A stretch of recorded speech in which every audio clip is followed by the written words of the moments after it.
ఏంది మమ్మీ అది? రామమ్మ, వామ్ ఎందుకు అది? ఏం చేస్తావు? నాకు కడుపు నొస్తుందని ఇంత వామ తీసుకొని నోట్లో వేసుకుంటే కడుపు నొప్పి తక్కువ అవుతుంది. చిన్న చిన్న పిల్లలు ఉంటాయి చూడు, వాళ్ళకేమో పాలల్లో వామ వేసి దాన్ని కొంచెంసేపు అట్లా ఉంచితే ఎల్లో కలర్గా అవుతాయి కొంచెం పాలు. అప్పుడు స్పూన్ తీసి తాపితే కడుపు నొప్పికి తక్కువ అవుతుంది.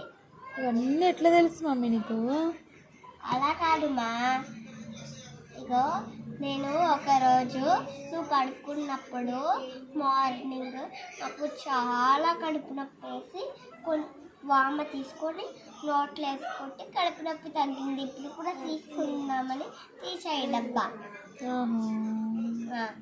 ఇప్పుడు కూడా అలా చేస్తే తక్కువ అవుతుందని ఆలోచిస్తున్నావా? తక్కువ అవుతుందా? తక్కువ అవుతుంది.